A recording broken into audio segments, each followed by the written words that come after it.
welcome to Rapid Reviews Radio Podcast, episode 254. Yes. Okay. I want you to know Pete told me that like 2 seconds before I even said it, so that's a thing that happened. I am your co-host, Kiley Wilde, and I'm joined by my ever-present co-host, Pete Beckett. Hola. And returning guest. I bet I'm on the wrong side. Returning guest. No, I'm not. Sorry. CD. Hi there. Always the wrong side on the stream itself, though. He's on one of these sides. But yes, we're very excited to have CD here. We're very excited to be here because this is a topic that we are all passionate about. All of us. All of us in chat. All of us here. Gooba Gaba. Everyone. With that said, CD, I do like to start the show with asking our wonderful guest how their week's been and what have you been playing? For me, it's been relatively chill. Pun intended. I was gonna say, Really? Although, if you'd put my play sessions into an AI algorithm, they'd probably, their head would probably explode trying to make sense of it. Because on one side, I'm playing Borderlands 4. yeah. And then there's a recently released Survivors-like that's been inspired by Diablo. Ooh, right. And as the third, there's I've been playing Castle of the Winds, which is a Windows 3.x game. Wow. Sort of a Nice. turn-based roguelike hack and slash RPG, which released in 2 parts in '89 and '92. So Nice. yeah, Wow. That's very make cool. sense of that combination. I don't very make sense cool. of any combination that usually comes up on your games played list, to be honest, but Well, that is very cool. what have you been playing Borderlands 4 on? PC, just regularly. Is it like working for you? Yeah, it's not completely fluid, but I optimized it a little. There's a custom Unreal Engine ini config file that improves the stutters quite a bit. Really? Okay. Okay. Yes. My issue has been optimizing the shaders and then getting them to not reload every time NVIDIA makes a change. Yeah, you that's can it. forget that. That Yeah, happens exactly. every time in So, any game. That's I'm so that's really not frustrated. Borderlands specific, sadly. That I- happens every game. I did read, and it was very difficult to find this because people are dicks on the internet. But I did read that you can tweak the shaders settings in the NVIDIA app. So I've done that, and I'm hoping that that will kind of check that problem a little bit. But Right.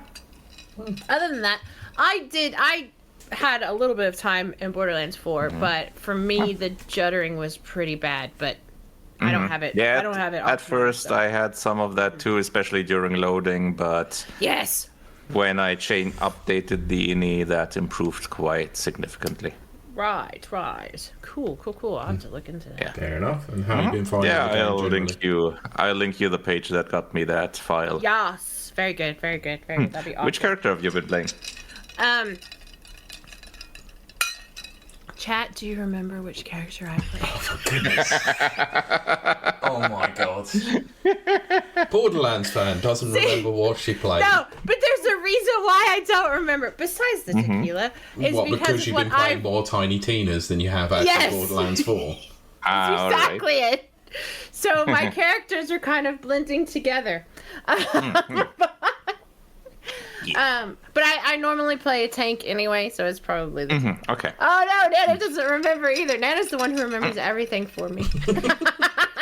That's how long it's been since I don't you've remember tried. the name, but I think I know which one that would be. I'm playing Yeah. Vex, the pet, Yeah. the siren one. I remember the intro screen. But I mean, for people out there who haven't played Borderlands, which, you know, the people exist. They tend to stick to the same classes, and then everything. And that's one thing I do really enjoy about Borderlands is that it's, to an extent, kind of keeps the same play mechanics or whatever. Yeah. Which I enjoy very much. Very much. Yes. I love looting and shooting. Absolutely. They improved on that quite a bit with 4, honestly. In terms of the variety you have in weapons. Yes. The story is certainly a that. big improvement in comparison to 3. Oh gosh, anything's better than 3. Well, yes. I am slightly disappointed, but again, I'm only on the first half. That it's not really bringing the funny yet. I miss the funny.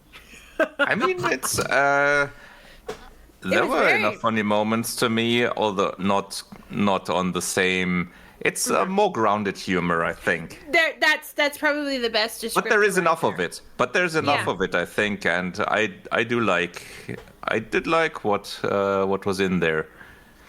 But they did say that they're gonna ground it more and move away from the meme stuff and the like. Fair enough. So that wasn't a surprise, and to me, that was preferable, honestly. Well, I have to say, Borderlands 3 is not even remotely my favorite or anywhere near it. But in terms of story, definitely not. Oh gosh, the gameplay was really good. Yeah, but no, as far as no. And I've never. I said this on my own stream. I've never played. What is it called? Tales of the Borderlands. Yeah, Tales of the Borderlands. Yeah, that's what people tell me, that it's fabulous, and so I may go back and revisit that. But I'm not even a Borderlands fan, but actually Tales from the Borderlands is great. No, Brent. Yeah, that's what I've heard. My favorite, though, is Borderlands 2, but that's mostly because I really, really like Handsome Jack, and I do like the humor with that. It's very Deadpool. I can see that. Yep, yeah, definitely. and that humor carries on to Tiny Tina, but we'll talk about that in a second. But anyway, so that's a very good. That's a pretty good week, I would say. I'd say so. Pete, what about you? Well, it's been a busy week, but I still managed to play some games. So, with the fact that I'm leading up to obviously Evo next week, I've continued on with playing Street Fighter 6, and I don't know how I managed it, but I managed an 8-win streak online, which is quite impressive for someone like me. So that's very cool. I think I got quite favourable with some people who were not the best, let's say. But then again, I did come across a few diamonds, and they weren't very good either, and they're still above my rank, which is a bit weird. Yeah, I'm not the best at Street Fighter, but I do what I can. Mostly what I've been playing this week actually is I went back to go and play something fun. To say that I went to go back and play something fun, I went to go and play something that I know well enough. So, for context, I went and actually bought some new ones of this. I'm getting into it in a minute because the controllers that I had didn't work, so I had to go and buy a new set of controllers for the console I was playing. But with the upcoming release on Switch, I quite fancied wanting to go and play Mario Galaxy. Oh gosh! So I went back and played it on the Wii. That's cool. I was going to use this as a joke and go, I've done a preview of Mario Galaxy on Switch by playing the Wii version. Well, but the joke ended the minute I got the freaking code from Rapid Reviews UK for the Switch version. Yeah. That's Pete's big announcement. He's got the review for that. I'm going to have to do the review for the Switch versions of Mario Galaxy 1 and 2. So he's going to have to. Oh, dear. But this is considering that I didn't even really fest. want to get them in the first place. I just put my name in the hat for no reason. So yeah, I played basically the first set of levels from the Wii version, and game's still fun, still brilliant. In fact, probably still one of my favourite Mario games, 3D Mario games of all time. So when I went to go and play the Switch 2 versions, I wanted to compare the first world of Mario Galaxy 1 to how it was on the Wii. and I'll save most of it for the review itself. But I'm not enjoying it as much as the Wii version. Oh, interesting. I'd say it's a little bit more cleaner for obvious reasons because it's been upscaled to 4K. But I don't think it looks as nice as it should do. Okay. I also I played it on the 3D All Stars collection and wasn't overly impressed with that collection at all. So I found that the gyro aiming or the gyro movement itself of collecting star bits and all that wasn't optimized very well. It's a little bit better in this one. It's a little better in this one with the Switch 2 Pro controller, but it's still not ideal. I found the cursor sometimes disappears for no apparent reason, and then you have to click the R button just to sort of recenter it. So aiming can be a little bit awkward. It's interesting because shouldn't the more current hardware be more accurate in comparison? It should, but it is not. Because surprisingly, when I picked up a new Wii remote, I got one of the Motion Plus ones, which I'd never had before, and it's surprisingly accurate. Interesting. So I've done the first set of worlds on Galaxy 1, and then I played the first few levels of Galaxy 2 on the Switch. And I'm still not overly fussed by it at all. Especially when you get to the Yoshi levels, it is incredibly awkward to use. Right. Interesting. It's a shame. Mind you, I always found that Galaxy 1 was better than Galaxy 2, and I'm in the minority there anyway. But yeah, I'm not blown away by the collection, and for the price that it is as well, I think it's a massive slap in the face for fans of Galaxy. But if you've never experienced the games before, and this is where I probably see the positive side of it, someone like my nephew, who's only 6 years old, they would probably love this. So, yeah, that's easy probably Christmas one of the present, very I think. It. Yeah, I'll save most of my full thoughts for when I've fully completed them or when I've put the review out. But yeah, it's from the first hour or so, I'm not overly impressed, which is a massive disappointment. So it might be that I end up just going to play the Wii version instead. But hey, it's fine. I'll get more time with it next week when I'm away in France, I guess. Did you play the Switch version of what's it called, Skyward Sword? I did not. I had no affiliation to Skyward Sword on the Wii anyway, but I did hear that the control method was massively better in the Switch version. Okay, yeah, that's what I was wondering because I was kind of wondering if they had that issue before with ports that had gyro controls and the like. There was a video that I was watching from RGT85 who basically turned around and said it definitely feels like playing a Wii game, whereas playing Skyward Sword with the improved control method probably felt like playing a Switch game rather than just a Wii port. Okay. So essentially the old method still worked fine there. Interesting. Yeah, it does, but I just think this one's a bit more lazy. That's really a Galaxy problem. It definitely is. I think it's a game that very heavily relies on motion control as well. You can't collect star bits without actually using the motion. You can't move between different planets without using motions to get between warp stars. So it's one of those games that unfortunately is a game of its time, and it's an excellent game, but it probably doesn't translate well to a console that's not dedicated towards motion control. Well, it's kind of surprising to me because the motion controls for, at least in terms of what I remember from one of the Zelda games with the aiming of the bow and arrow and such, that one felt really good. Yeah. I didn't see any problems there, so it seems to maybe be a project game-specific issue. It's very possible, but I don't know what. I think Nana said it in the chat. He said input lag. There is a potential for input lag as well. So I haven't fully tested it out properly, but I'd have to actually see both versions side by side to know. But it doesn't feel like it, but who knows, to be honest. But yeah, that's been my week. Kylie, what have you been playing? I started out this week. I got into a playtest for a game that I think's been playtested for like over a year. But yeah, but it's called The Lift.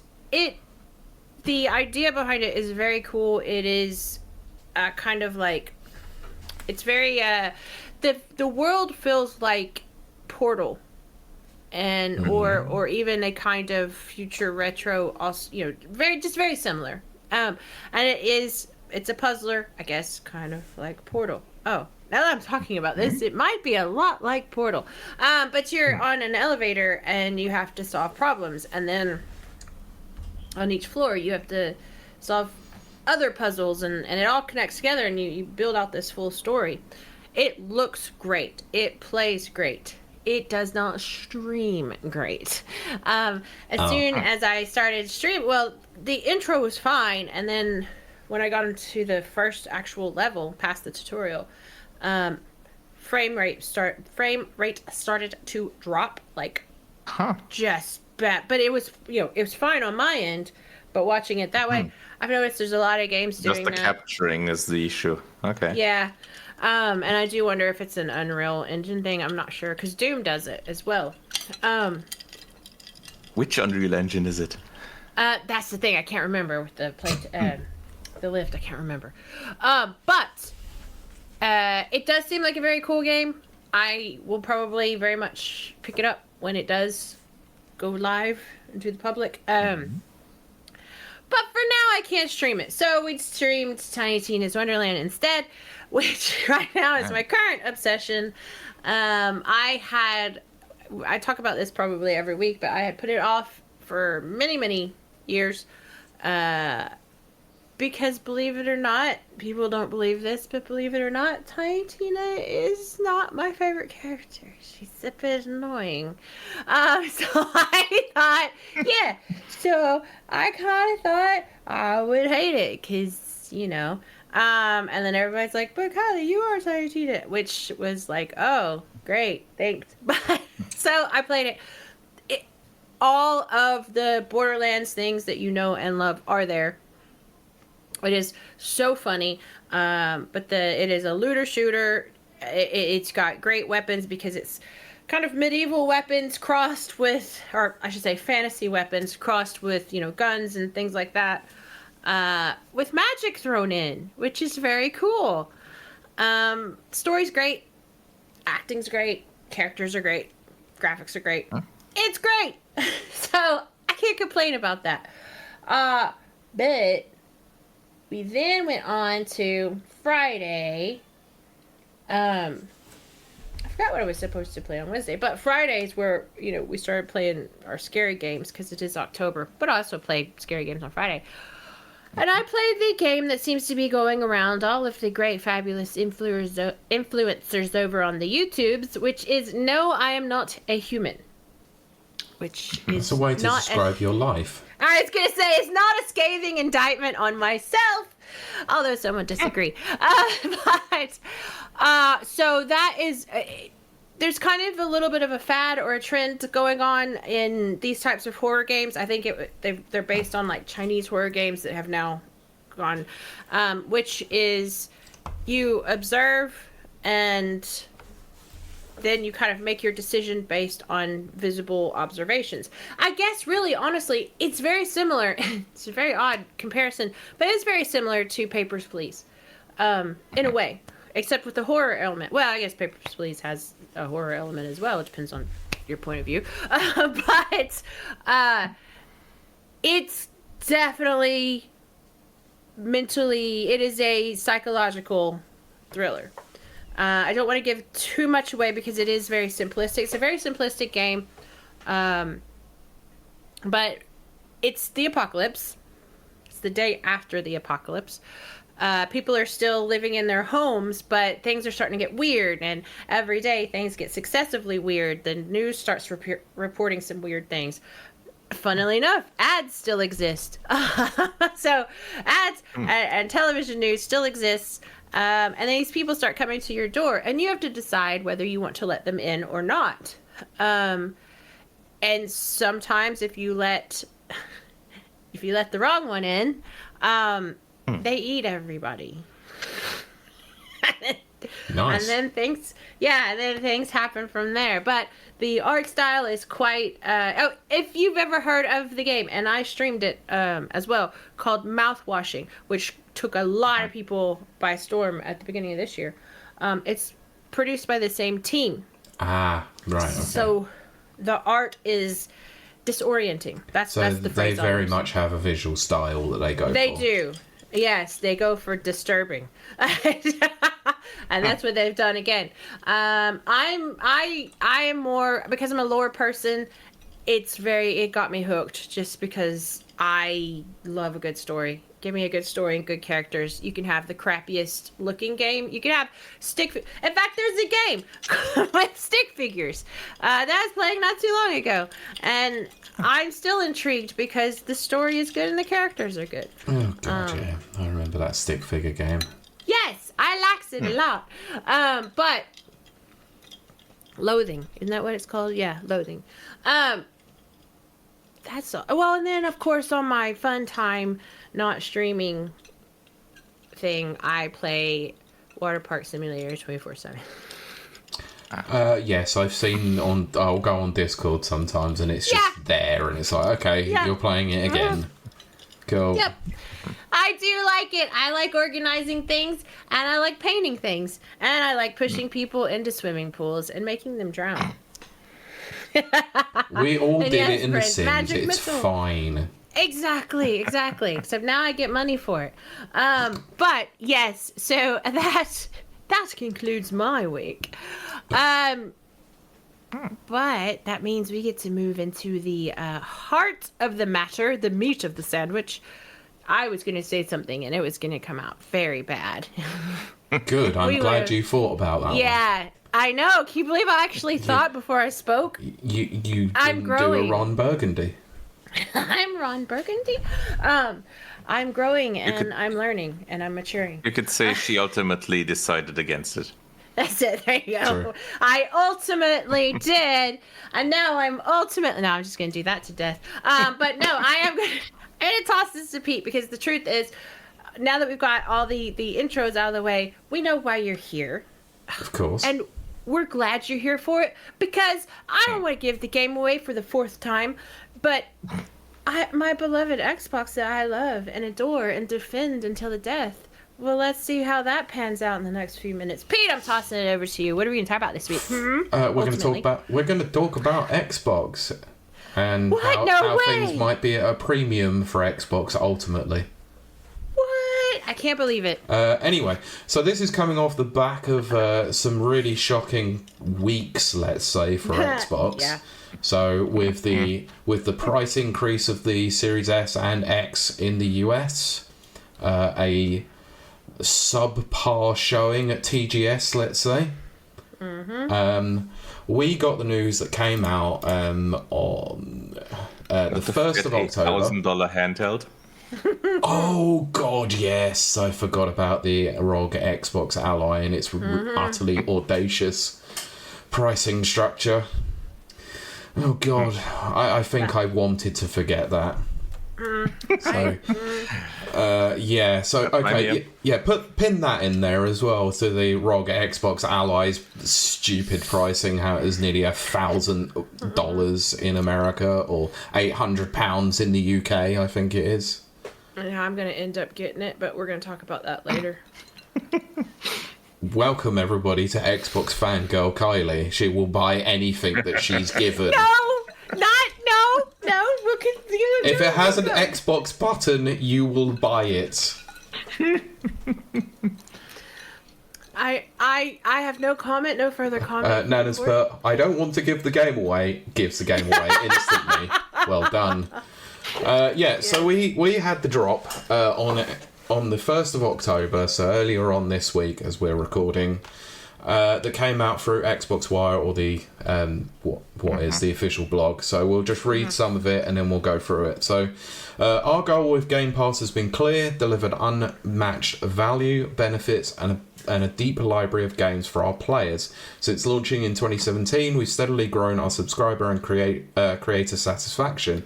And today, creator participation and player engagement in Game Pass is at an all-time high. This sounds positive already, doesn't it? We've been increasing our customer satisfaction. So then we decided to change it. Let's get to that. But we have the opportunity for Game Pass to help more players find the creators and games they love. We know not everyone wants the same thing in their Xbox experience. Some people might actually want to play on a dedicated Xbox console, but everything's an Xbox. Oh yeah, let's put that in there, shall we? That everything is now an Xbox. And that everything is no longer an Xbox, let's say. So we're evolving Game Pass to offer more flexibility, choice and value to all players, whether you love day one releases, discovering hidden gems, or playing across multiple devices and screens across Xbox consoles, Xbox on PC and Xbox Cloud. Starting today, we're introducing free upgraded Game Pass plans based on how players play. Essential, Premium and Ultimate. I.e. Gold, Core, and Ultimate. Except they've changed the names to basically what is PlayStation's PlayStation Plus's same names, apart from Ultimate. Yeah, although it was standard instead of gold, I think. True. Yeah. Yeah, I mean, it was standard. Well, I'm old enough to remember when it was Xbox Gold. Yeah, originally, Live Gold. But didn't Xbox Gold still exist for until not anymore. Last year or something? It did. It was very confusing. And you used to be able to convert Xbox Gold into Game Pass. Yeah, it's very confusing. It was very weird. Anyway, so each includes expanded game libraries, including PC titles, unlimited cloud gaming. We'll get to that. In-game benefits, including Riot game titles. This got brought up several times. Weren't Riot games once cancelled by many people? People wanted to cancel Riot games. Yeah, but I don't remember why, because we talked about it. Was that the premium skin? Possibly.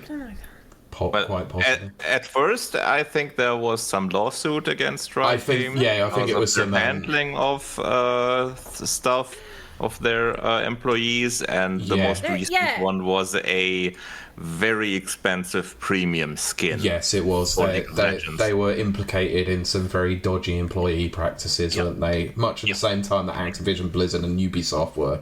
Yeah. I remember that part. Yeah, around that time. Yeah, and a revamped rewards with Xbox experience. Today, Game Pass Core subscribers will automatically move to Essential, Standard subscribers transition to Premium, and Ultimate subscribers will remain in the Ultimate plan. Let's get to the meat and potatoes of it, because let's actually talk about what each gives you. So they were nice enough to give us the slide, which is the famous old slide that we usually get from games industry, or roadmaps or anything stupid like that.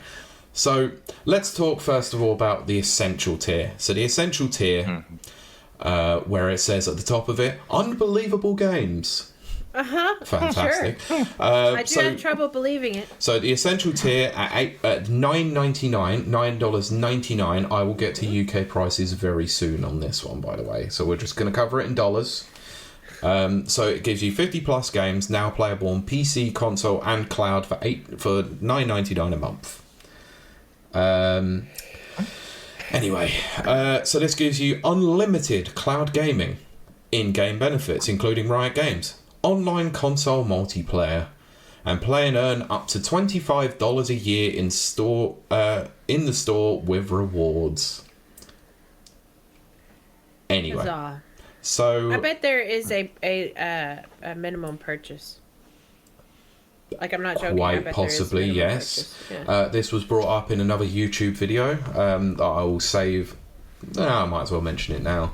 You used to be able to use the reward points to actually re-up your Game Pass. Now they've increased the price of that from the rewards that you can no longer do it. Nope. Yay. I knew someone who hadn't paid for Game Pass in over like a year or something. Well, remember also when they first introduced Game Pass, they gave you the year for $1. And people could stack the hell out of it. So people paid up for like 5-6 years. Brent's paid up.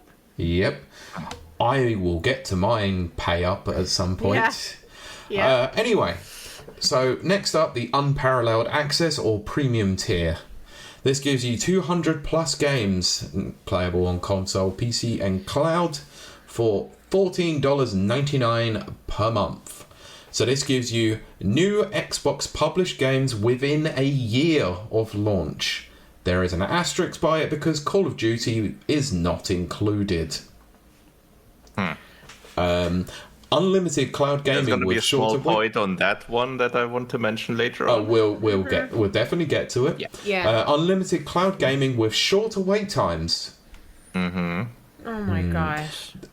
There was one thing that probably wasn't included in this article that we'll get to later as well. In-game benefits, including for Riot Games, online console multiplayer, and play and earn up to $50 a year in the in-store rewards.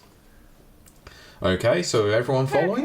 Everyone got it? Yeah, good. Okay, so basically the premium tier does not give you access to day one titles like it used to. I mean, this whole list is still more legible than your usual pre-order yes, spreadsheet. Actually, yes, it is. Oh, gosh. Play gaming. Yeah.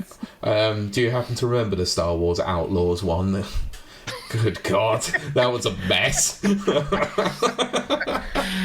Yeah, one of many messes. Ubisoft's and their typical way of doing things. There's a reason why I'm mentioning Ubisoft again.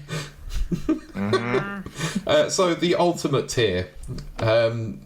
Unbeatable benefits. Yeah, the unbeatable benefits, where it says 400 plus games playable on PC, console, and cloud.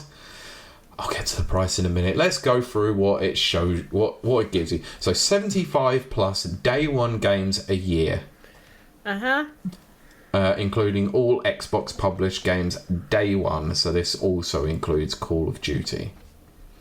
Hold me back. I know. I'm so excited. He's still my heart. Yeah. Ubisoft Plus Classics and EA Play included, with Fortnite Crew coming in November. Because who the hell really cares about Fortnite Crew? This got brought up several times over. Those who are on Xbox Live Ultimate are not probably don't really care about Fortnite Crew, and those who are playing Fortnite probably don't have Xbox Game Pass, and they'll probably pay for that themselves. So who really cares?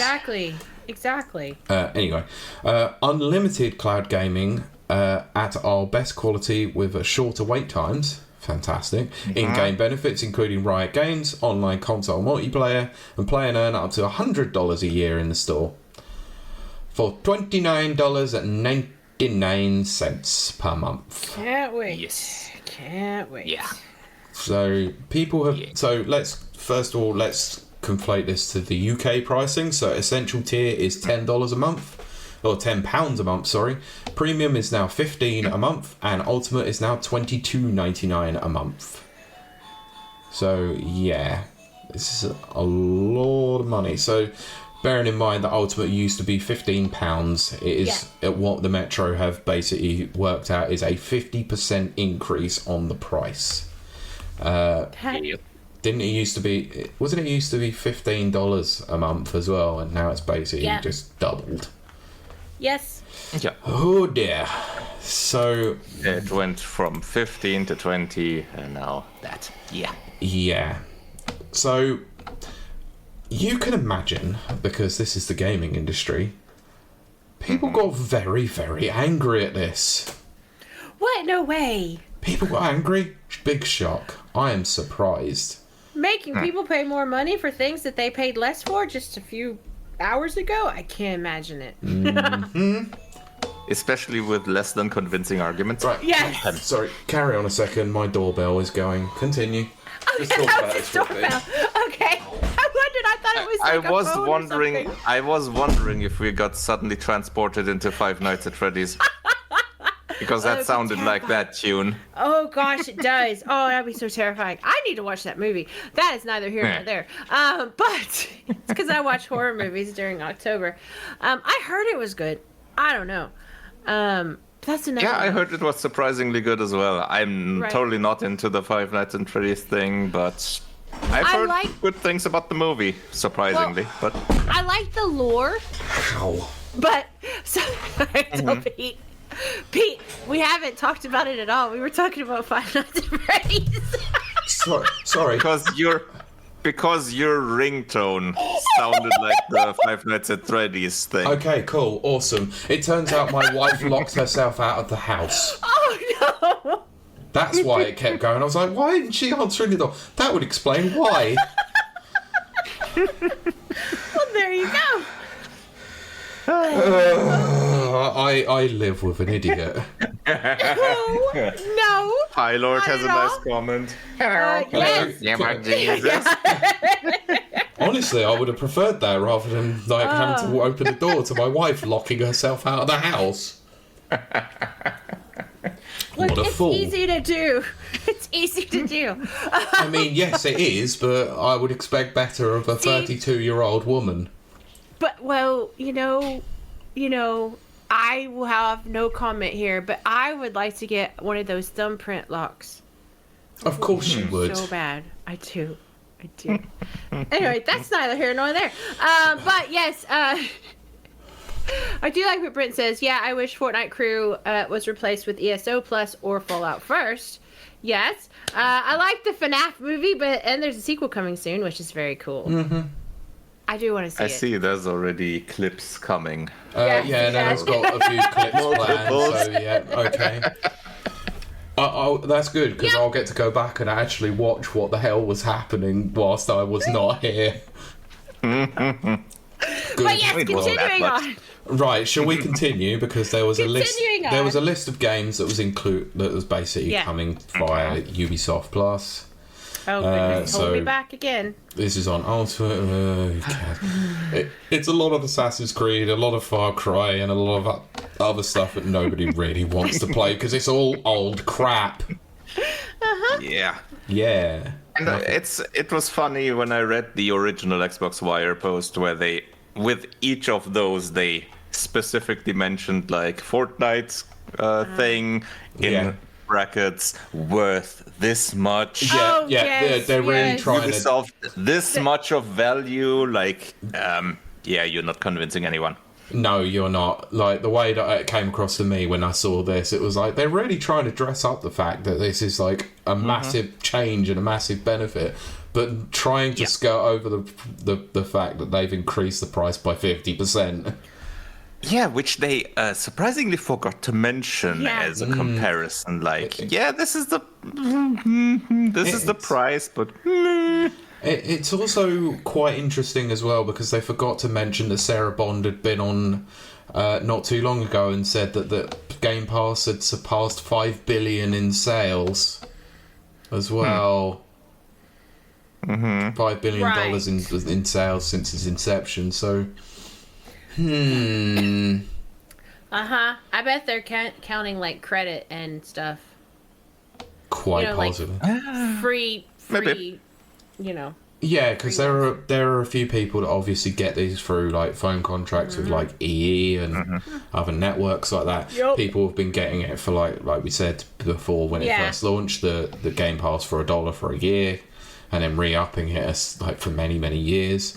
They're trying to take away the loophole, some loopholes as well, where you know. yeah, like the one with the bonus points. Yeah, Yeah. Yeah. that obviously that like they've had the cards as well that you could do from other retailers that they are now basically exempt from a certain pricing structure. Yeah.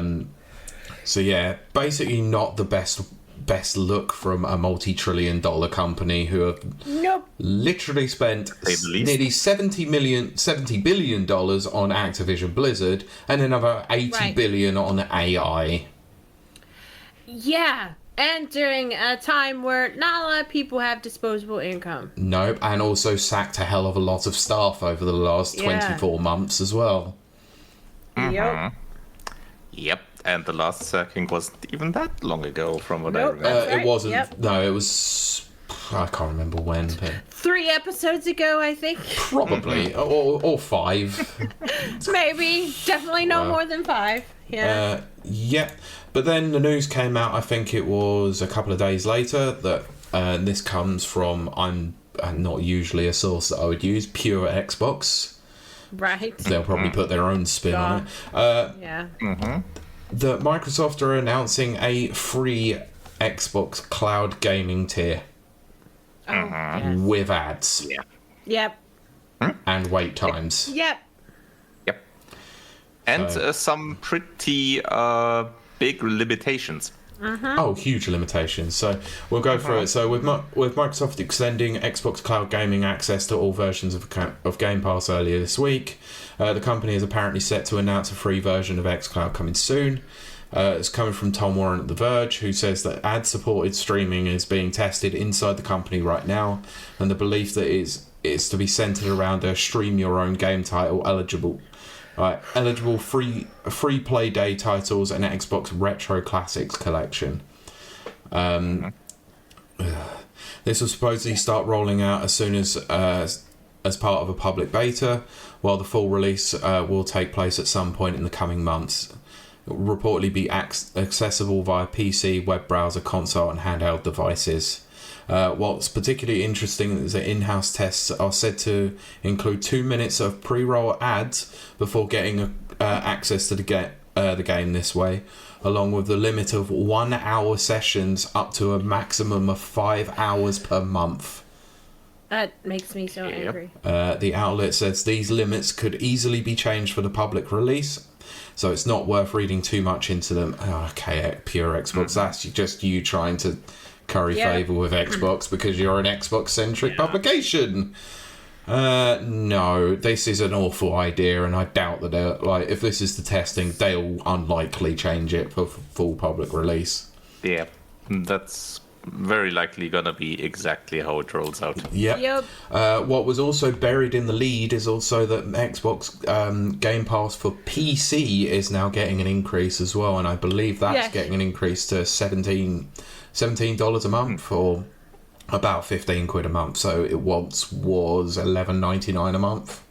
So yeah, it's also another basically 50% increase. The only thing it doesn't include is the fact that you have to pay to play online.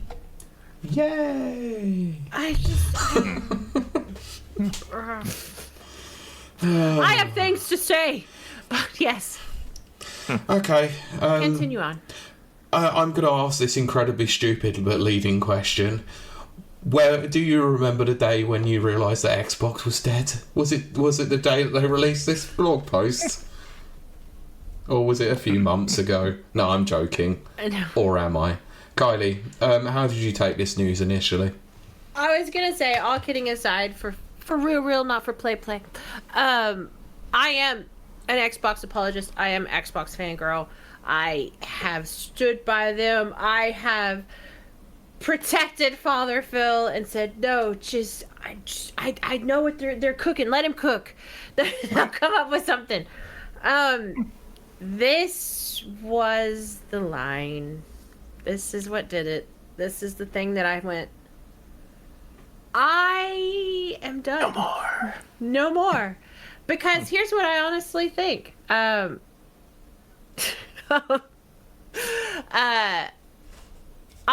think, okay, we heard not that long ago. I can't even tell you how long ago. But the rumors were kind of being bandied about that, Xbox not going to make a console anymore. They're going to concentrate on like cloud gaming and stuff. And I was like, oh, that's stupid. That's dumb. That'll never happen. People are just, blah, blah, blah. No, I now believe that, yes, this is the last console. They're not coming out with another console. They are going to pour everything they've got into cloud gaming. And that's what this is. Because the truth is, we asked this question like 2 years ago. But how the heck, and a lot of people ask this question, how the heck did they expect to make money with charging as little as they did and giving away free games? And then the leak happened, and we found out they weren't making money. Nope. Xbox has not, that division of Microsoft has not made money. I don't think it was like ever, but it was really bad the last few years. They just didn't make money, but Microsoft is like a trillion, gazillion, bajillion dollar company. Yeah, the whole console department, the whole games department is just a drop in the bucket for Microsoft overall. Exactly. So then it was like, oh, okay, well, they don't really have to make money. But I think... Well...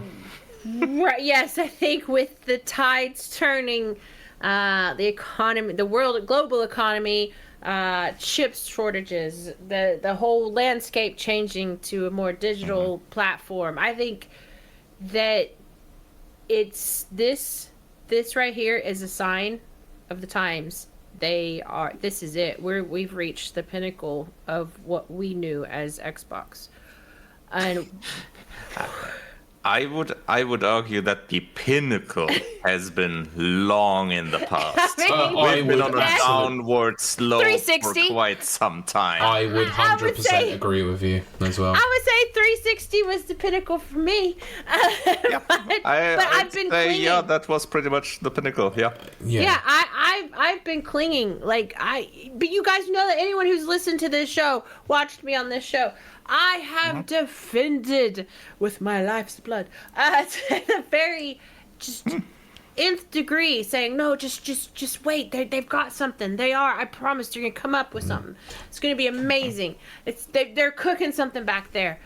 They ain't cooking nothing. No, I think it's over scrambling. I think it's over the last year, especially since the massive spate of job losses, that you finally turn around and went, actually, I don't believe Phil Spencer is the right person to steer the ship anymore. Once I crossed that line, and Father Phil, who I adored, once I crossed that line and said, okay, he's not good, he needs to go, it was just a very short trip. And then this came out, and I was like, okay, everyone was right, I was wrong. They are done. They're done. At the form as we know it, they're done. I mean, Microsoft's never going to be done. Microsoft is a behemoth.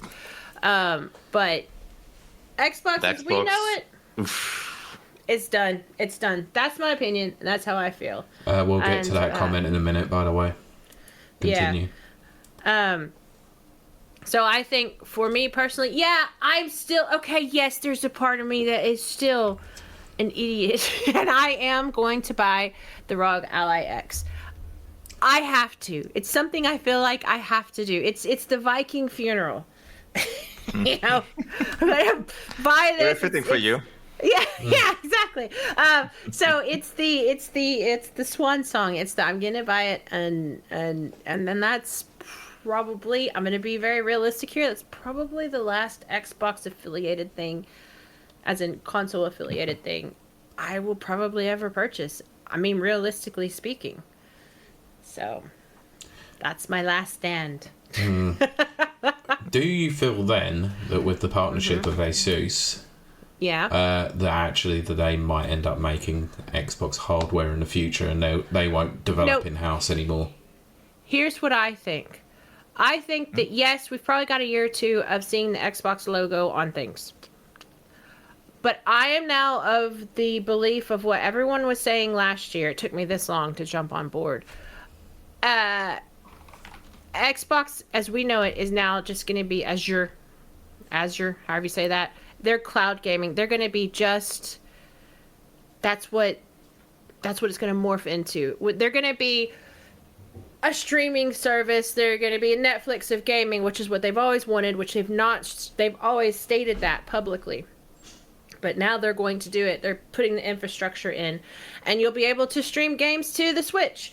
And you'll be able to stream games to PlayStation. And blah, blah, blah. Via Azure. Or whatever they end up calling it. But that'll be the infrastructure. That's my theory. Which is actually several other people's theories. Honestly, I just kind of jump onto. I'd say there's probably gonna still gonna be one additional console, one more. You think so? generation Okay. is gonna be there because they just recently announced their multi-year partnership with AMD. They did, in yeah. regards to Right. Xbox hardware, Okay. and I don't think they're gonna cancel that. No, I you know what? I That's wonder. already there as an investment. They have to go through with Yep. that. I wonder if then what they'll do, and they're not that far removed from it.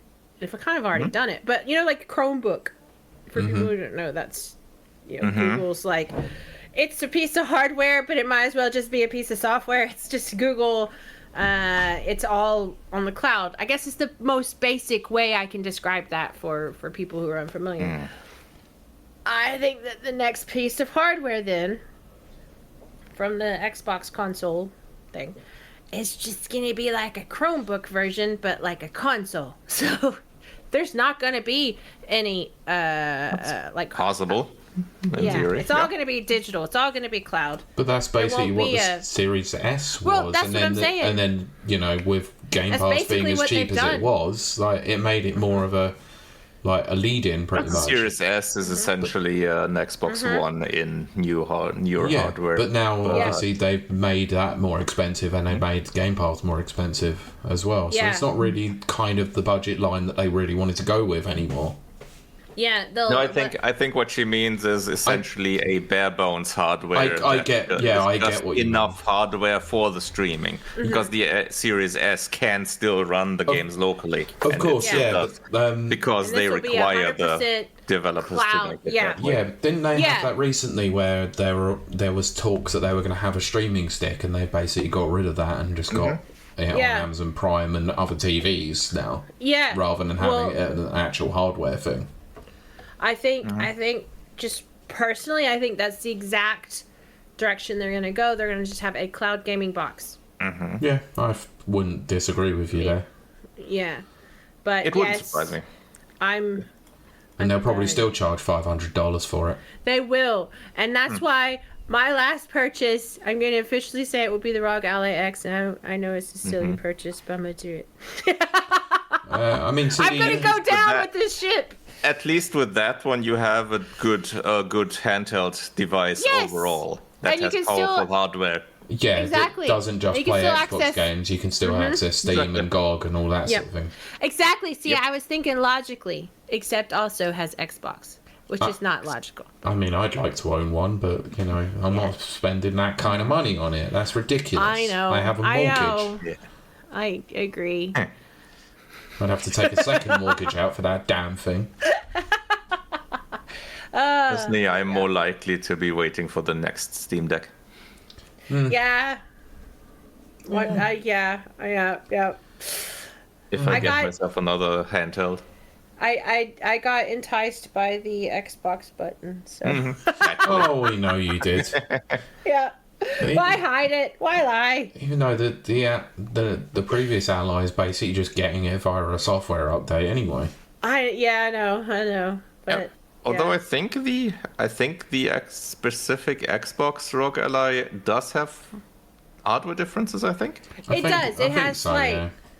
yeah. it has a usually more a listed. stronger chipset in it, from what I remember. has So the most advanced chipset. Yeah.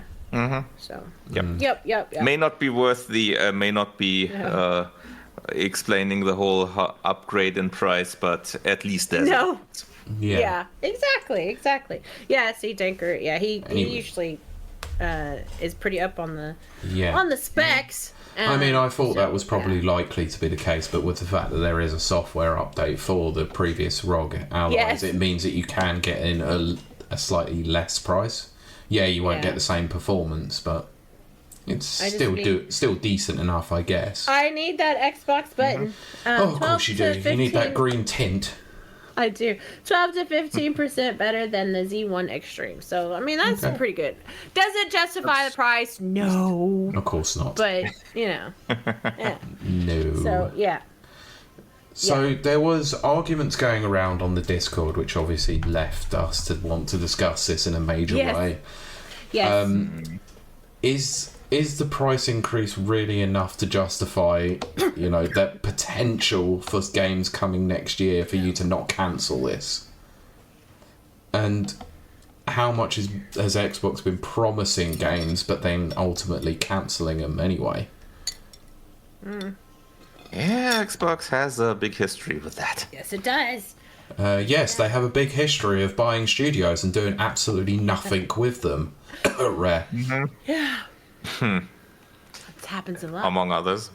Yeah, their history of getting studios and either closing them or doing nothing with them is... I'm not sure which one fares worse, EA or Microsoft. Well... They're both bad. They're both bad. They're both pretty bad for it. Are we going to talk about EA, by the way? Sorry. I want to talk about the EA acquisition as well. Yeah, we're going to save that for after. Is that going to be with this? We can discuss that in a bit as well. Okay. It might form part of a larger narrative that I might be going with here. Oh, okay. Mm-hmm. Interesting. But yes.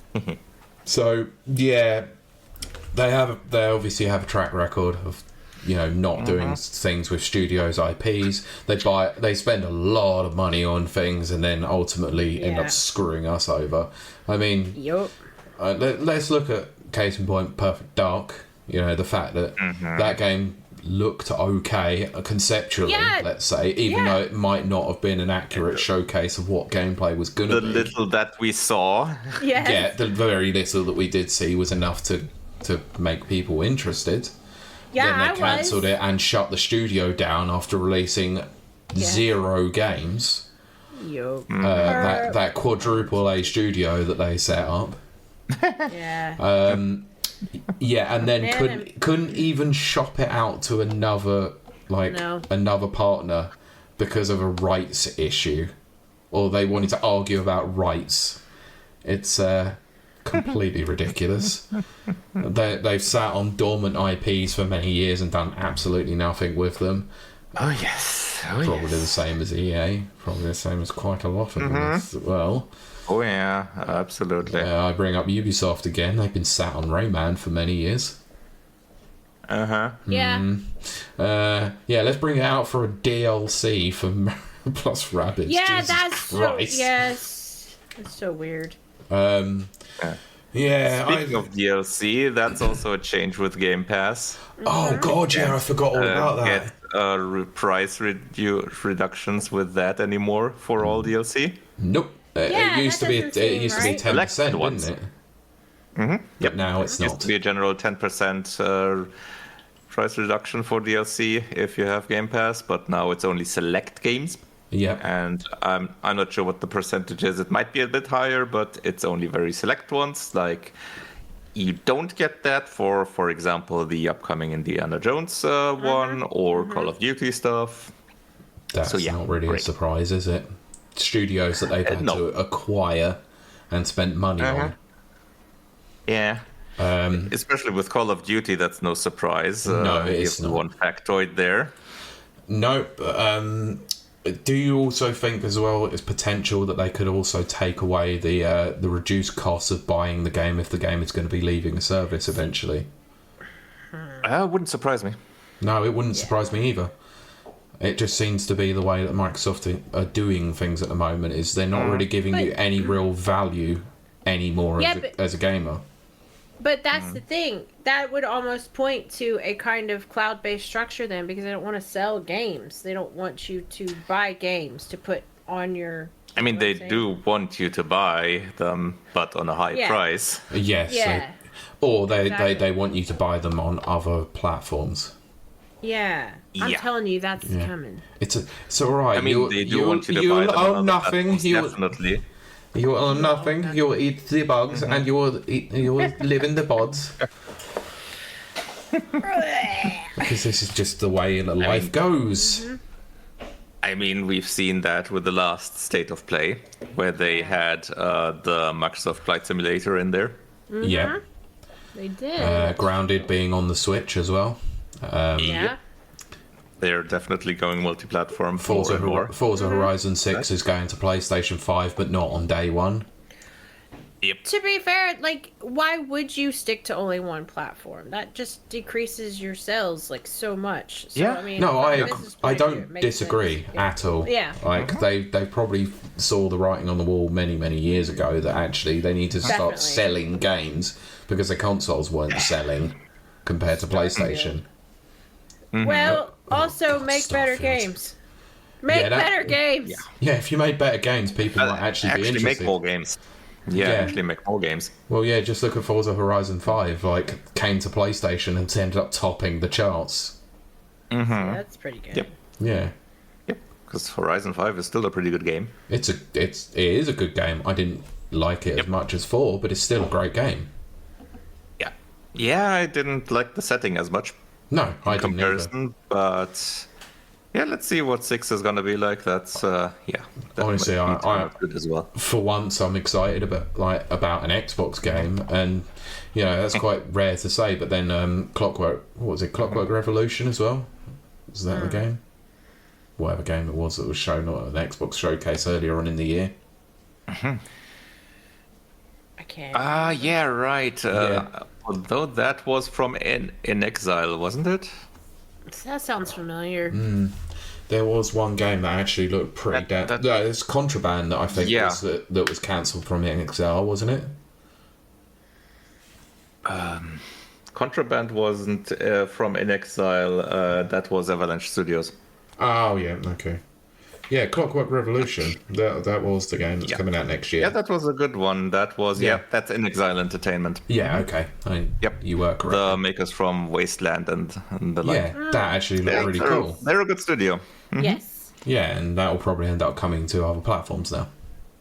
Oh, I mean that's already announced on Steam and such. So yeah, that's okay. definitely coming out. As well. That means that means I'll be picking up probably there then instead. Like that. Like Kylie mentioned it obviously before, but that Xbox in my living room is now fast becoming a paperweight or a very expensive Blu-ray player.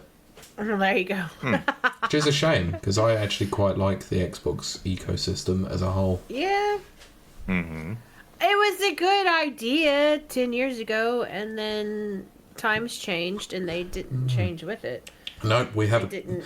You don't have an internet connection. We have a console for that. It's called 360. Oh my gosh, I couldn't believe that. Yeah. Who was that again? Don Matrick, Don I think. Matrick, Yeah. the absolute fool that he was. Yup. That man lost believe his it. job and then went to Zynga, I think it was. Yeah, I think that's right. Yeah, that man failed upwards. And in retrospect, that might have been the better Yeah, employer. I would agree with that. Yes, because the current three-pronged approach that we've got of Matt Booty, Sarah Bond, and Phil Spencer clearly are not steering the ship in the correct direction at the moment. In fact, I'm pretty sure they've taken the wheel off. I mean, so angry. they're probably pulling the wheel in 3 different directions. Yes, there and you then go. there's the head of Microsoft Satya blowing the Nadella, wind isn't in it? completely different directions. Yeah, probably. Yes. Which leads me on to my next question. Do you feel a lot of this is based solely on Microsoft's higher-ups causing this? Or is it just their general Phil Spencer's general mismanagement? I'd say it's a mix. I'd say it's both. Yeah, I could see it as both. I mean, Phil Spencer has been an absolute disappointment the last year. He has last 2 years. 2 years. I can't deny that. He's been an absolute disappointment. But traditionally, Xbox, as we kind of mentioned earlier, has been the kind of like stepchild of Microsoft. They never really put money into it. They didn't care. It didn't lose enough to make a difference. It surely didn't make any money. We've seen that. Not enough, certainly. Yeah. Yeah, and I think it's been a lot of like, there's not been enough oversight. They just kind of got away with stuff, which is how I think Game Pass became what it became. I love Game Pass, but there was no way. We stated it on the show. There is no way it was making money. No way. It just did not make any sense. It's pretty much the same the same level as with Epic Games, with their Epic Games Store. It's Yeah. an Yes. absolute money burner. Yeah, it's Yeah. ultimately a lost leader to try and get people into your ecosystem. Yeah. Yep. Have a safe trip, Brent. Thanks, Brent. But yeah, I think it was I think this is inevitable. I think the shift is inevitable. It has to be. It's just. I mean, I'm so divided because I am an Xbox fangirl, but it is not. It's not been good for a while. It's really sad to see. Yeah. Mm. Yeah, because. and I think it's a combination of things. Like, obviously, the management of the whole Yeah. Xbox thing has been bad for a long has. time now. Yep. And then obviously the firings were more from top down. That was obviously Microsoft themselves telling them, you have to downsize. Yeah. I don't think they would have done that on their own. Right. At least I don't think think so. No, I don't think But- they would have done either. But then you still Yeah. got like Bobby Kotick getting away with his severance package and stuff like that. Well, Oh, yes. it's And then disgusting. purchasing Activision Blizzard for 69 million. Is it million? But those billion, those two are Billion. interlinked though, because was obviously billions. Bobby Kotick, Was, like his share massive. needed to be bought out when they obviously bought Activision Blizzard. So But- no matter what, he was always going to walk away with that golden parachute, which kind of sucks. But it's like, why on earth? What did? I would love to see the numbers, and I would love to be like proven quote wrong or whatever.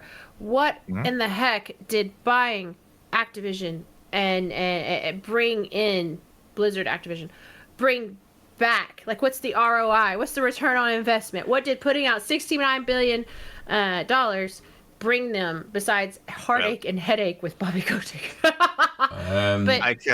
I can say one point that it brought in 300 million in losses for Call of Duty when they put that on Game Pass. yes, it did. Exactly. Like, they gave the game away. They gave it for free, and I don't.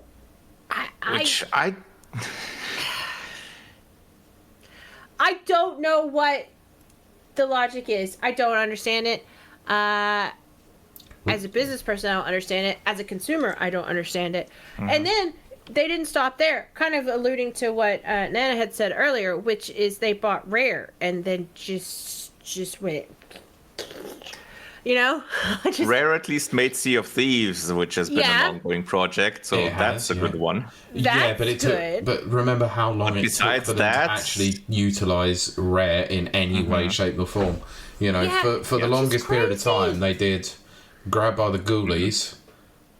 I mean, everyone remembers that, don't they? And the one Yeah. other Viva, project Viva that Rare had Pinata since and then. Nuts and Bolts. Pinata. But then, of course, they did Connect. They ended up doing all Nuts the and Connect Bolts. Sports games and yeah. developing the Avatar system on. Oh God! Like, Yeah, just- Kinect, another such great project. Yes, exactly. yeah. That's the thing. Like, I remember when that came out, I remember talking to people and going, why would they do this? And then someone said something that actually made a lot of sense, which is they're using Xbox as the testing grounds for this technology, this new technology. That was a cool idea, but then they never did anything. They never went anywhere. They didn't. I don't understand. And then that's just kind of been a series of bad business decisions over and over and over. It didn't start with buying Activision Blizzard, but that's the one that definitely really not. stands out. It's just like, why did you do that? Because before that, I don't know how Activision and Blizzard were doing. I do not know. But I do know that I would watch Overwatch, the finals and Well, the the Overwatch semifinals League and all that and- stuff. Yeah, all of that. And it was amazing. And it was like they pumped so much money into that. And it was very exciting and all this kind of stuff. Now it's like, do they even still have that? I don't know, because I haven't watched it in like 10 years. And then Overwatch 2 came out, and it was a piece of crap. I self-corrected. It was a piece of crap. Just a piece of smack. Yeah. Yeah. I knocked my light down. Of course you did. I did. But having said all of that, I don't understand I don't understand. Just make money. Don't spend money. Make money. You spend money, make money. Not the way they were doing it. And now there's nothing to show for it. Nothing. And I'm very disappointed in them. And that's welcome to my TED Talk. Yeah, I mean, in theory, the thought of buying Activision Blizzard is sound because they have really massive money makers. They do. But what they did with that so far is not good. Yeah, it's like what? Like, they didn't do anything. They just left it. It's almost like they bought them solely for King, and they got Activision because of it. Well, but even then, which did, we did touch on that. They haven't done anything with King either. Does Candy Crush even still exist? I've never played Candy Crush. Unfortunately. Yeah, well, but and it still makes a lot of money. Oh, no doubt about that. I know casual gaming does make a lot of money. To be perfectly honest, the best thing that they can do is just do nothing with King and just let them do their thing. Even then, they still fired a load of people and brought AI in. So I forgot about that, Pete. Oh, that was the other thing that made me so angry. First of all, the first department that they fire, which I will never understand because it's not only Microsoft that does this / Xbox, the quality testers. Yep. Why? That's the department you should not fire first ever. Yeah. But they do. They fired them first. Let them go, or whatever professional words you want to say. Laid them off, whatever. Made them redundant. I don't care. They fired them. Yeah, jettison them, yes. Like the ship in Halo. Yes. But, and then, as Pete said, then they brought in AI. Which AI, very likely is also a mandate from high up. I'm sure because they spent a lot of money on AI. It's obviously massive amounts. The thing is, I got curious about AI because it's, first of all, sorry, I gotta go off on a little tangent. It won't last long. That's what she said.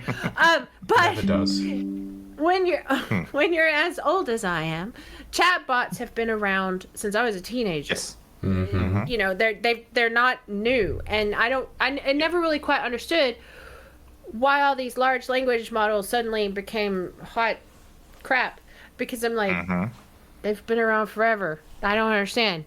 And then I started seeing that it was more of a selling thing, and then OpenAI, what's his face, that guy, he's a very good marketer. He got into it with Elon and blah blah blah, and it was very he's managed to sell this technology to all these companies. Not just him, several other people, but this is the one I'm thinking of. He sold it with this promise of what AI could be. But there's those of us who've been around for a very long time, and we're like, AI is not this. AI as we know it is just a very cool chatbot who can go and get you Google results. It just can do stuff like that. It can generate things, which is very cool. That's cool. That's kind of where it's at right now. And even then, it's not that great because it still generates you with 6 fingers. Or generates people counting with completely wrong finger counts. Yes. And 1, 2, 3, 4. Yes, or there's a guy, I don't know, an AI guy playing guitar, and it's like it's like rapping out. It's like, oh, that's creepy. I mean, for those listening, you should be watching these visual displays. To be fair, Will Smith now eats pasta in much better quality.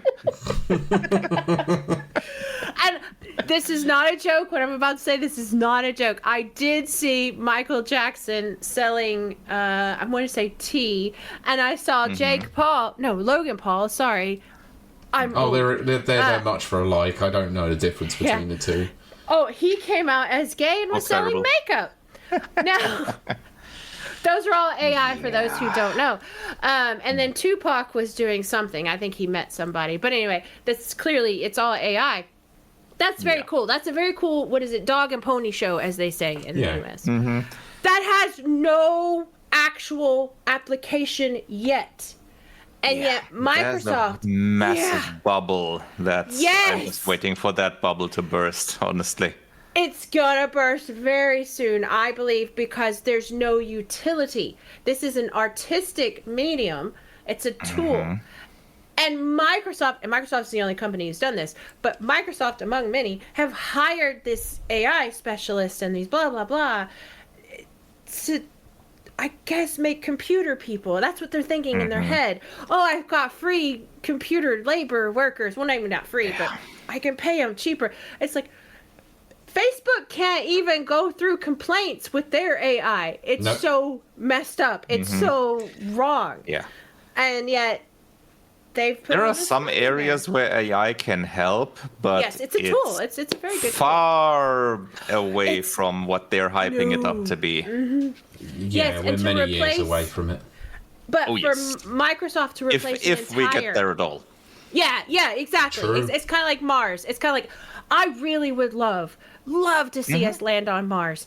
Is that going to happen?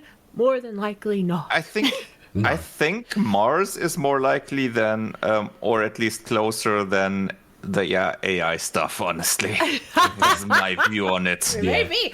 I would love that. Sure. But having said that, I know I went off on a tangent there, but it's because I do not understand. Where is the brain trust? Where are the intelligence in these companies? Why on earth would you fire an entire department of humans and replace them with an untested and unsubstantiated thing, trendy AI? I just don't understand. And I do think that kind of shows where Microsoft's at and why Xbox is floundering, because they don't have good decisions. They don't make good decisions. No, they don't. They're too big to fail. That's why.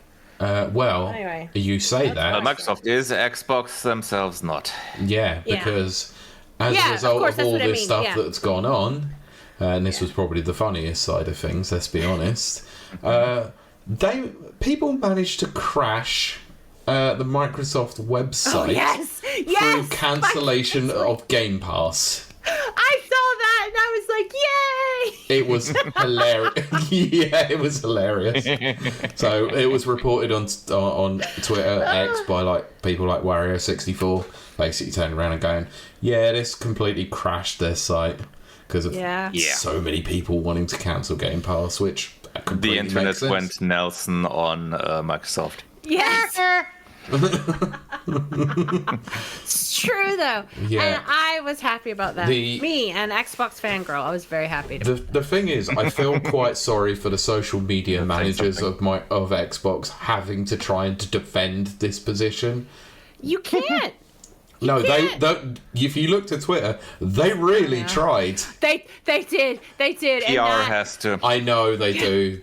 I hope they got paid overtime. Oof, Probably not. It's America. No. I was going to say, They don't get paid enough for it in any case. No, No. they don't. But yeah, No. people were clearly voting with their wallets on this one, Yeah. and I do not frickin' blame them whatsoever. So I'm going to come to my stance because I've stayed very quiet on it so far. Yes, sorry, Pete. Yes, you go for it. Go for it. Annoyingly, before this happened, I re-upped my Game Pass for a year at the old price using cards. So I still got it cheaper than what it should have been There anyway. you go. Okay. I got it for Brent did something 125. similar. I got it for 125 quid for a year rather than the 180 quid if you did it just recurring monthly payment. Oh, there's that at least. Yeah, so I've got it until October next year. Fine. I don't think I'll go any further with it after that at the price that no. I'll pay, because I'm not going to go and No. spend the stupid amount of money just to go and play games anymore. No. Like, it used to be a really good value proposition, but it isn't that value proposition anymore, what I signed up for. Nope. Disposable income is not something that's great for me at the moment, so Game Pass was one of those things. It was like, this is fantastic. I can go and play things like Clair Obscur Expedition 33 because I have massive interest in the game, but I'm not certain about whether I'll like it. Doom, the Dark Ages and stuff like that. I can go and play them. Like, I didn't want to play any Call of Duty games, but my God, Black Ops 6 came out, and I was like, okay, I'll give it a try because it's on Game Pass, and I actually quite enjoyed what I played of it. That's what Game Pass was great for. It's like for all these old people, it's like going to Blockbuster and renting a game for like a week and going, yay, like this might suck, this might actually be good, and who knows? You spent your money, you found out. Had it not been for Game Pass, I wouldn't have discovered things like Rematch, Lonely Mountains Downhill, or and rented Dick Tracy on NES for a weekend. Good God, yes. I rented Dick Tracy 1 million years ago too. I was sad it wasn't like the movie. Anyway. Yeah. So for me, it was like this came as a real complete slap in the face, like it did to many other people. It was like this was officially the nail in the coffin for Xbox for me as well, because I'd been flirting with the idea of already selling my Xbox as is anyway. Yeah. And this is probably just completely cemented it for me that after Game Pass has run out, I will not re-up it. I will not. I'll literally cancel the subscription so that no recurring payments happen. I will probably sell the Xbox because no doubt there'll be the price increase coming to the UK. I could probably get more money for it than I probably paid for it. Great. But that's it for me for Xbox. I won't buy any more of their hardware. I won't buy any more controllers, even though they're probably the better controllers on the market. They are for the me. better controllers. But that's it. If I'm going to do anything now, I'm probably going to play exclusively on Steam. And I've been flirting with the idea for the last couple of years since I upgraded my gaming PC, and this is inevitably led this way because I've bought a Steam Deck as well. Yeah. I'd much rather play on PC nowadays. And even then, I can still get discounts. Continue using the controller. And that too. So I can keep one of my controllers and I'll be happy with it. I'd even said it about PlayStation recently. I also have buyer's remorse about the Switch. Yes. Switch 2. Yeah. Like, I am not happy with console gaming as a whole. In fact, I'm getting to the point where I'm not happy with gaming as a whole. Or the complete ridiculousess that is the industry. The AAA industry is definitely gone that way for me. Yes. I've had enough of it. I'm now at the point where I'm starting to call myself less of a gamer nowadays and actually just an enthusiast. Hobbyist. Yeah.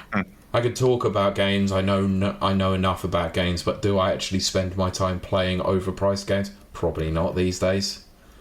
I mean, you can still spend enough time playing games overall. There's more than enough on the market. I'm more than happy to just go in. Honestly, I'm more than happy to just go into my ever-expanding backlog and just play those instead, rather than going to play new games these days. Yeah. No, I agree with that. For example. Yeah. I mean, there have been studies, or at least a study recently that did show people are very much playing old games. Yes. Yep. More up to 10-year-old games or something are the most played games. So yeah. I mean, look at me. I went and bought a frickin' Wii remote with Motion Plus just so I could play Mario Galaxy, a game that I've played and completed 3 times in my life. Great. Probably should. And as I've said, playing Castle of the Winds, which is a game from 89/92. Yep. So, brand new. That. Exactly. So I think that seems to be the trend nowadays. Anyway, from quite a few people. The amount of games that have released since the early days, there's so much to choose from. So, absolutely. But that leads us into, obviously, the other thing that happened over the last couple of weeks that we didn't cover was the EA acquisition. Yes. For, what was it? Closed. They're now no longer a publicly traded company. They're now privately owned by the Saudi Public Investment Fund and one other person, I think. Jared Kushner. That's the one, Jared Kushner. Jared Kushner. Enough said about him. I think it was 3 companies that invested in them. I think you might be right, and I can't remember, but I know one of them was definitely the public investment they have fund. they have which is why the largest share. Yeah. Silver Lake. Silver Lake, and Affinity Partners. Oh yeah, Silver Lake Investments, wasn't it? I can't remember. Those three. I need to look into that. Silver Lake and Affinity Partners. I'm pretty sure Silver Lake have many more assets of business like outside of video games as well, but I can't remember which. Oh yes. Which? A butt ton. Silver Lake, let's see. Yeah, they're a technology investment firm with more than 110 billion in combined assets. Yeah, they're huge. They have stuff, in North America, Europe, and Asia. They generate around their assets generate around 260 billion of revenue annually. They employ approximately 448,000 people globally, which is that's quite a bit. It is quite a bit. Yeah.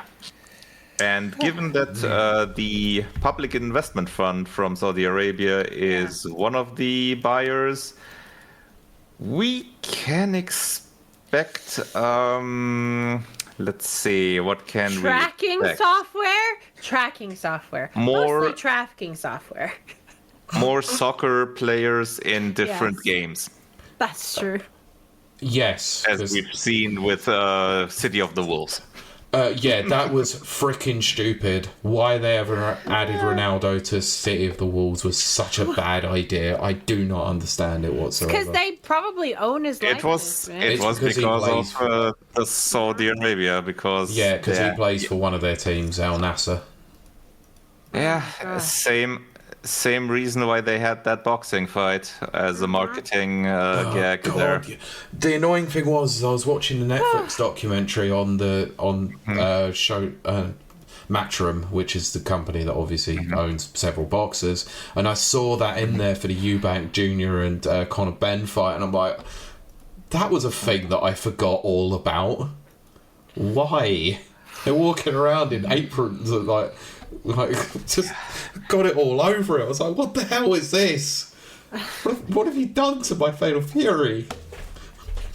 No. Maybe the next EA FC game will have DJs and other musicians as a team. Oh no. Not that I care anyway, but you know. I hate this reality. Oh god. EA is gonna make a fighting game with a roster of people out of all kinds of different sports. Oh god, I've been looking at this all wrong. There I have been thinking about Capcom versus Smash SNK 3. No, it's now going to be like freaking it's going to be SNK versus like EA now, isn't it? Oh no. Oh no. Yeah, no, it's going to be more like EA versus EA. Yeah, probably. We're going to have people from EA FC, from NHL, from NBA, from Madden. All kinds of sports games. Oh, yeah, Madden, they own Madden. That's right. Yeah. Oh, that's right. All in one fighting game.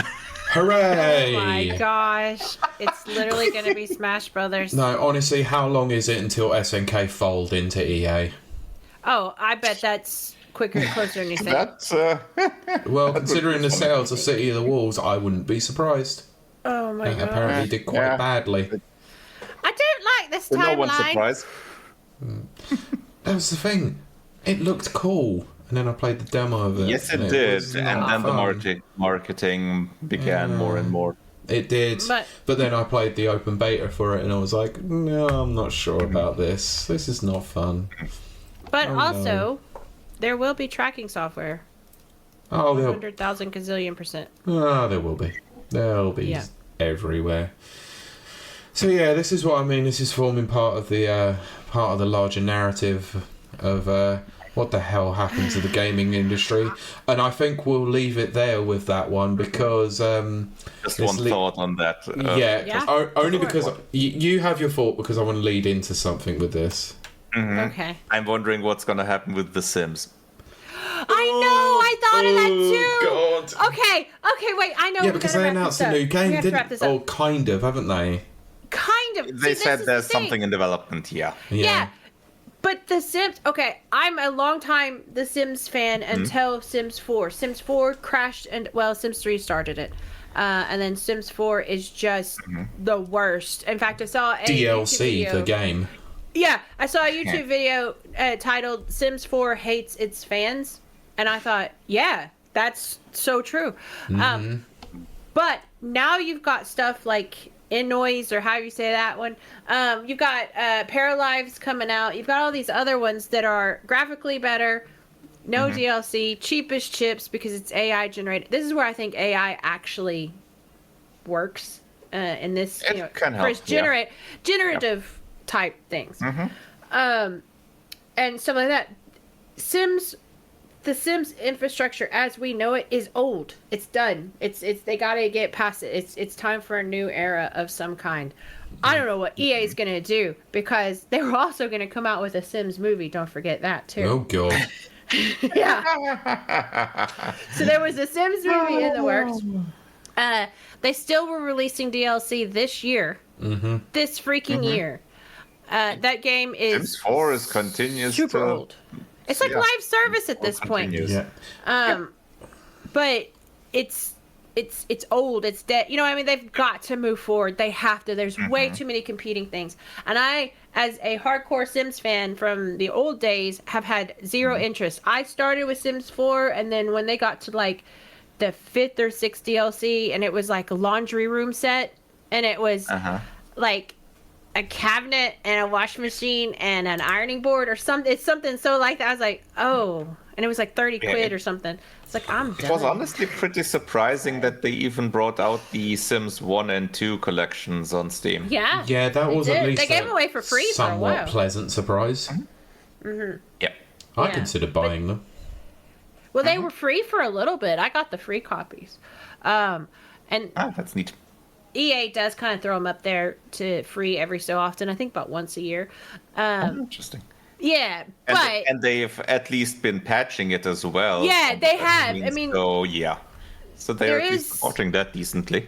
I was going to say, there is an advantage to a big company owning certain titles, you know, if they baby them. I guess baby's not the right word, but take care of them. But they have the money to support them continuously, which is the idea. But if they decide to do it, which, often they don't, but they're going to have to, surprises like this.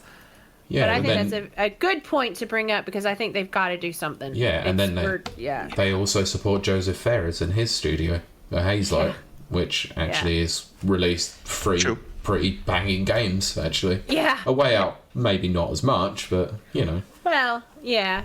I don't know. Way Out was the first one, right? It was, yeah. Which, I wouldn't mind playing. It was good. It was a decent start for them. Yeah, but It Takes Two and Split Fiction are freaking fantastic. Yeah, I do like that. Anyway, yes. Anyway, yeah. So this might be Oscars. Yeah. Yes.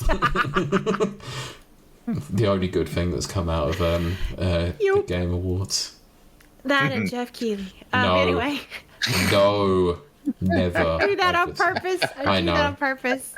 So yeah, the final point that I'm going to put on this one is that obviously led into the larger side of things is, you know, AAA video gaming dying, and are we due a crash at some point? Let's not answer that question, because this leads us into the point. This will be the topic of conversation that we will be doing in a few weeks' time. Live. No. What? I can't believe it. We are doing our first talk at EGX in a few weeks' time on the 24th of October. So if you happen to be at MCM Comic Con EGX in London, around 4 p.m, you can hear us discuss whether or not the AAA video game industry is due a crash. Come join me, Kiley, and a few other select people as we contemplate video games. Yes, and I probably will be drunk. Anyway. Probably. Almost guarantee it. If WASD is anything to go by, yes, you shall. I did so well at WASD. Anyway. So the other two people. The other panelists that will be joining us are Nana, who's currently in the chat, and a friend of the show, Mike Tendo. Yup. So, yeah, please come and join us. We'll reveal more information as it comes by. But, 4 p.m. We'll let you know the stage soon enough, because it's due to be confirmed. Yeah. So yeah, that's going to do it for our episode this week. So Kylie, do you want to close us out? Woo! Yes, I do, because it's been amazing. We thank CD so much for joining us yet again. CD only ever joins us when he needs to firefight. Just use your anger. But yes, where can they find you out there in Never Neverland? Mainly on X/Twitter at Colddeath, and when we do our shows, I do a podcast with the Reservaso, the Turn-Based Cynics. Yes, it's a very good one. Everyone should check it out. It is. There's not many nice things I would say about Rezo, but he does a good show. Oh, he does. He does. But Pete, what about you? Where can they find you? Here, on X, on Twitter, on Blue Sky, not much, I guess. Also on the Never Watchers film and TV podcast. I promise this week we are actually back and we are covering another Marvel property. We will be talking about Ironheart. You can tell the excitement. So yeah, it's on Spotify, Apple Podcasts. Sure, that was fun. We'll get into it in the post show. Don't worry about that. Yeah, you can find that on Spotify, Apple Podcasts, and a few other good or sometimes bad podcast players. Just search the Never Watchers. Kylie, streaming, obviously a big thing for you. Where can I find you? What are you doing this week? Yes, you can find me over at twitch.tv/KILEY_WILDE. Where I stream Monday, Wednesday, Fridays, and sometimes in between. But Mondays we do like shooters because I like to shoot things in the face. Mostly I like to shoot things in the face. Wednesday we do weird games where it's usually indies that are pretty strange. And you like also shoot things in the face. And I also shoot things in the face. Weirdly. But yeah, weirdly. But the game I mentioned earlier, mouthwashing and all of that, it's that kind of weird indie vibe. We've got some gems. We have found some gems that I've really enjoyed. Fridays, we do frightening games, Frightening Fridays. Which also involves shooting people in the face too. Yeah, mostly. Mostly. But I do a lot of psychological horror on Fridays, but it is Spooktober, as they say. So I do play spooky games during October. Yes. Woo. And you can come hang out. And most of the people that are in chat here are also in my chat. And they're amazing and they're friendly. And if you're having a bad day, you can come chill with us and we will make jokes. A lot of fart jokes. Far too many fart jokes, but they're always fun.